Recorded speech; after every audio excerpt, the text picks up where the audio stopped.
Campa. Here are this week's stories.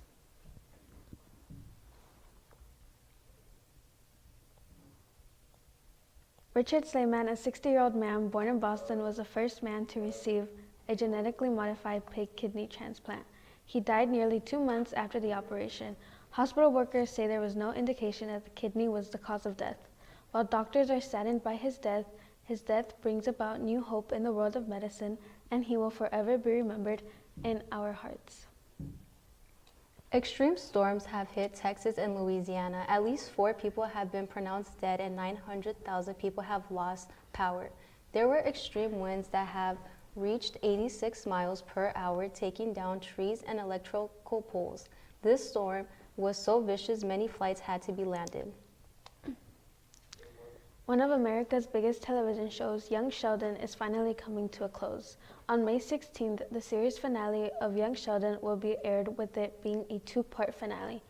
The show was going on for 7 years, and the finale is filled with laughter and triumph. The final begins with George Cooper's funeral and has Sheldon saying no words.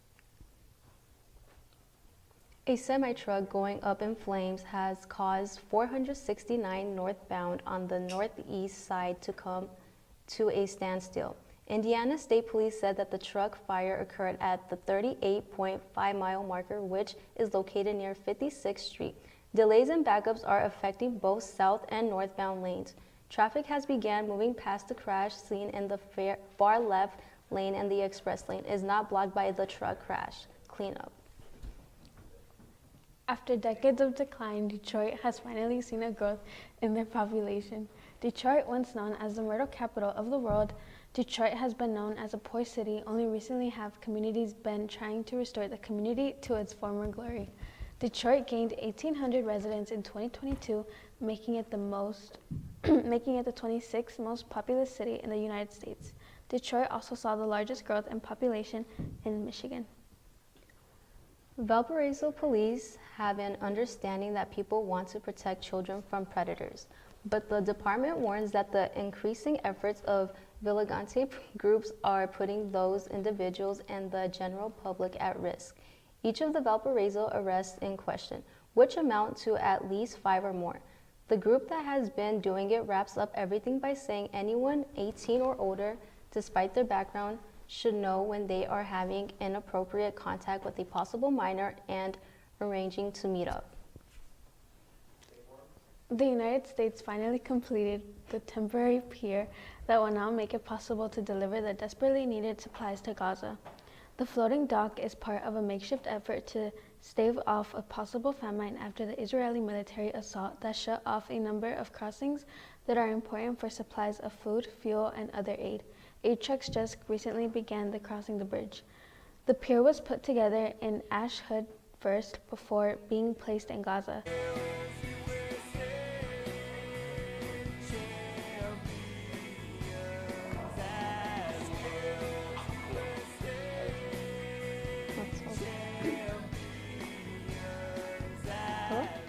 I'm Isaiah Brundage.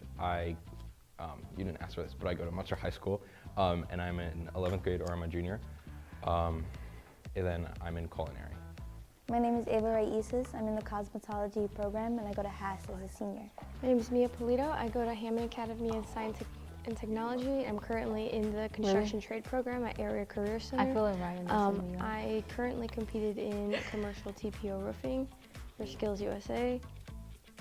My name is Christopher Medina. We are representing cybersecurity for Indiana, and I'm a junior at Lake Central. My name is Gabriella. I go by Gabby. I do digital design here at the ACC, and I'm a junior, class of 2025. My name is Christian Martinez. I'm currently in the cybersecurity program at the ACC, and I'm a senior at Morton High School. I was in the aesthetics competition, and I completed a facial, daytime, nighttime makeup, and a fantasy makeup, which was doll face. So because I'm in digital design, I competed for advertising design, where basically we got instructions to create with like a theme, and the theme this year was a baking festival for Pennsylvania's baking festival, which is kind of funny to me. And basically what we had to do, we followed the instructions, and there was not a lot of instructions besides besides the layout of the page we had to do, and we did it all on Adobe Illustrator, and we use Adobe InDesign as well. I competed in commercial TPO roofing. I had to do a series of events. I had to I had to first install insulation, apply membrane, and then I had to heat weld the TPO thermoplastic, and afterwards I had to go around, and make sure all my heat welds were good, and yeah. Okay, so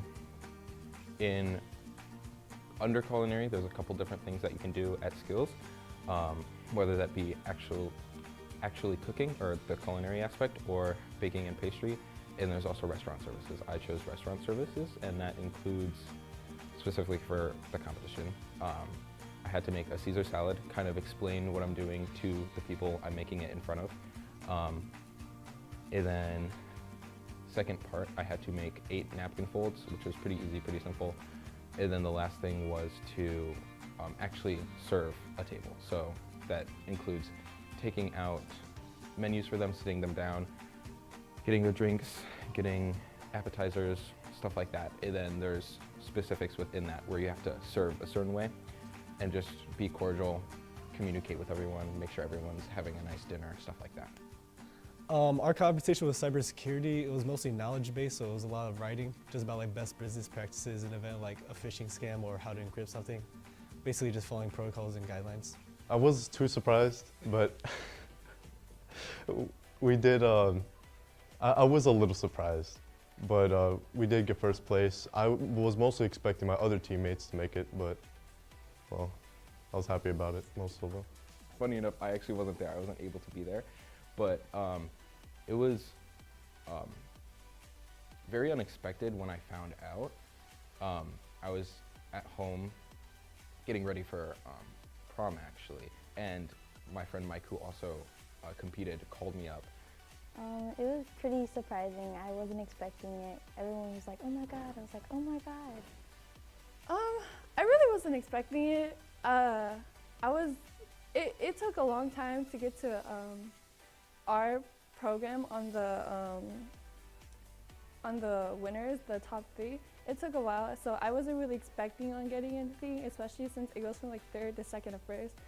When I heard the first 2 places, 3rd and 2nd, they were different schools, so I was like, oh, I guess nobody from our school got it. And then I heard my name for 1st place, and I was like, oh wow, I really wasn't expecting it, so I was very like shocked and like a little overwhelmed because I kind of didn't. It was unexpected. It was really nice though, hearing the last 2 ACC teams get called, and then we were called last, so it was a whole ACC sweep. It was very fun. It felt kind of surprising. I was giving up towards the end, and I really didn't think I was gonna place first. I thought my other opponent was going to get first, and I was gonna get second, and I was okay with either decision. But hearing my name on stage again, it just felt completely surreal. I felt really happy and overwhelmed. Absolutely, I would do it again. Very fun. Very fun experience, made new friends, and Oh, most definitely. The whole experience from actually competing to just going down with friends, getting to see different Ivy Tech campuses, as well as the fairgrounds. It was all very nice. I got to meet new people, meet new friends. It was very good. I think I would definitely do it again. It was definitely a fun experience, especially because I had a lot of friends that also went to state. It was fun to like participate because it was a new experience for me.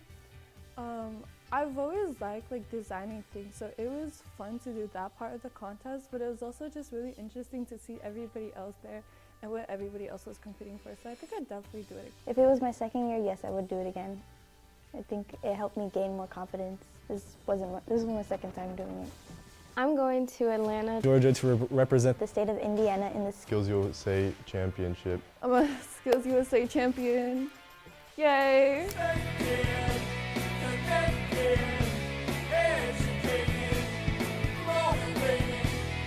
Dedicated,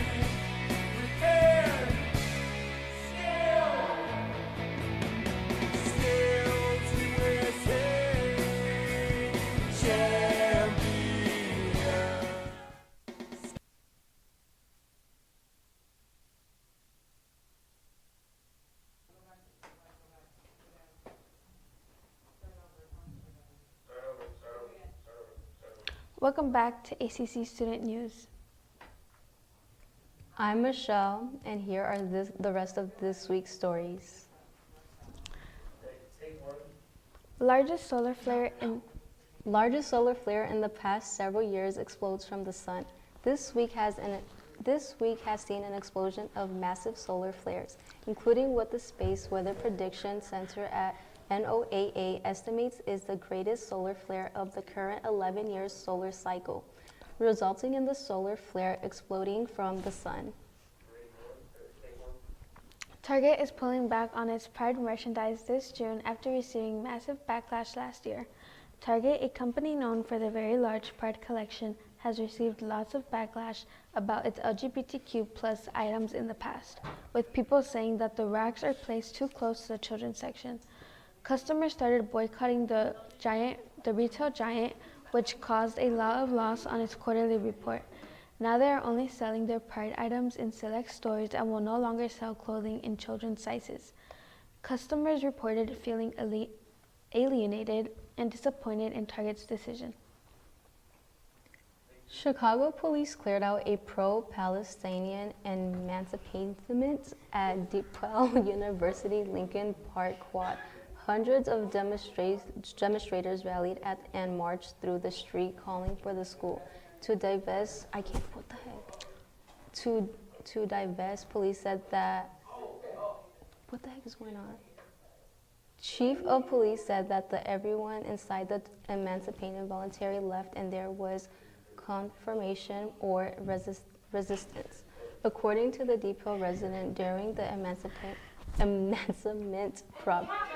encampment protesters vandalized university building, causing nearly $180,000 in damage.